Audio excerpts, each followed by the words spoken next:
My brain has a trick. It plays on me almost every day. I sit down to finally do the one thing I've been putting off, and before I even start, my brain whispers, "Tomorrow's fine." And I believe it. Every single time. Here's the strange part. I'm not lazy because I don't care. I actually care a lot.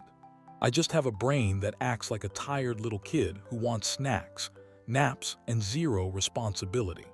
For years, I tried to fix this by being harsh with myself, lecturing myself, getting angry at myself for not starting. It never worked. You can't yell a tired kid into focusing. So I stopped trying to force my brain and started outsmarting it instead.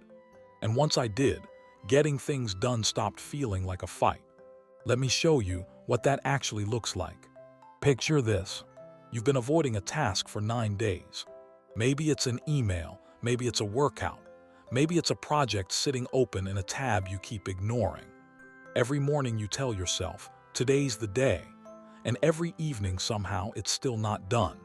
If that sounds familiar, you're not broken. You just haven't learned how your brain actually works yet. That's what this is about. The first shift is small, almost too small to take seriously. Most people think the hard part of any task is doing it. It's not. The hard part is starting it. Your brain doesn't panic over tiny things. It panics over big ones. Write the whole report sounds heavy, so your brain runs from it. But open the document and type one rough sentence. That feels like nothing. So your brain lets you do it. This idea comes from James Clear's Atomic Habits, where he describes what he calls the 2-minute rule, where you shrink a task down to something that takes about 2 minutes to do. You don't go to the gym, you just put on your gym shoes. You don't clean the whole house, you just clear one shelf. The 2 minutes is almost a trick in itself. It's not really about finishing anything. It's about getting your brain past the wall it built at the starting line. Once you're past that wall, something interesting happens. You usually just keep going.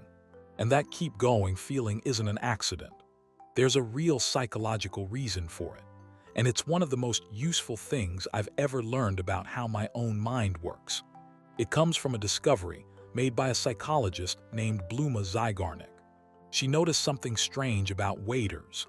They could remember a long, complicated, unpaid order in perfect detail. But the moment the bill was settled, the memory vanished almost instantly. Her conclusion was simple but powerful. Your brain hates leaving things unfinished. It keeps a kind of mental tab open, quietly tugging at your attention until that task is closed. So here's how you use that. Once you've done your tiny 2-minute version of the task, your brain has already opened that tab. And now, oddly, stopping feels more uncomfortable than continuing.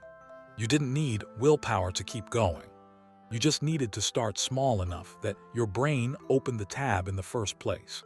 If you've ever noticed yourself thinking, well, I already started, might as well finish, that's not discipline.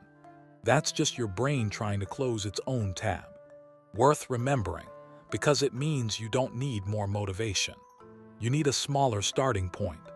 Now here's a different kind of trick, one that works less on your focus and more on your reward system. Because sometimes the issue isn't starting. It's that the task itself feels like punishment. There's a behavioral scientist at Wharton named Katie Milkman who studied exactly this problem, and she gave it a name: temptation bundling. The idea is simple. You take something you keep avoiding, and you pair it with something you actually enjoy. In her research, people who were only allowed to listen to their favorite audiobooks while at the gym ended up going to the gym about 50% more often. So picture someone who dreads doing the dishes. If they only allow themselves to listen to their favorite podcast while standing at the sink, the dishes stop feeling like a chore. They start feeling like the price of admission for something enjoyable.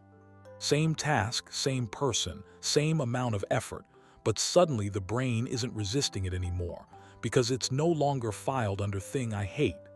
It's filed under thing that comes with my favorite show. You're not breaking a bad habit here.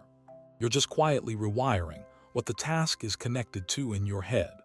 The last trick is the quiet one, the one that, once I understood it, changed how I plan almost everything. And it starts with banning one specific word from your vocabulary. Later. Later sounds like a plan, but it isn't one. It's just a soft way of saying not now, and tasks that get filed under later tend to disappear into the background forever. The fix is to replace later with something far more specific, a time and a place. A psychologist named Peter Gallwitzer spent decades studying this exact pattern.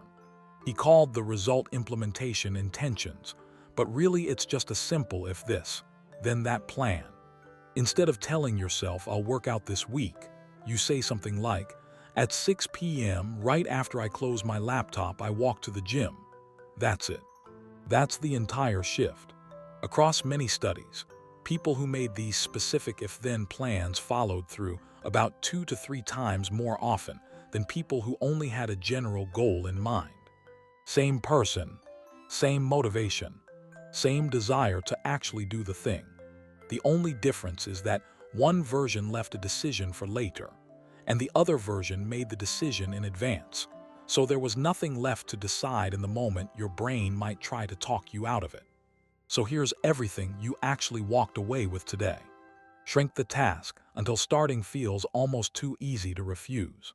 Let that unfinished feeling pull you toward the finish line instead of fighting it.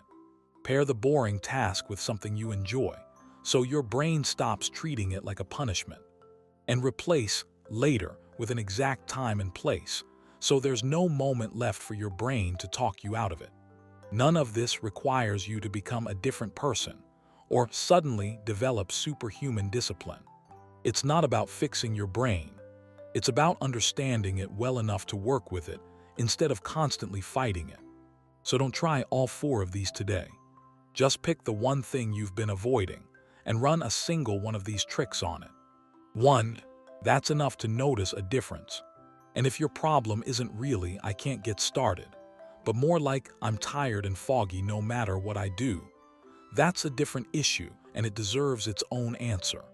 If that sounds more like you, there's a video on exactly that, sitting right there on your screen.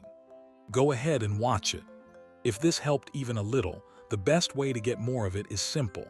Subscribe and drop a comment telling me which of these 4 you're trying first. I'll be reading them.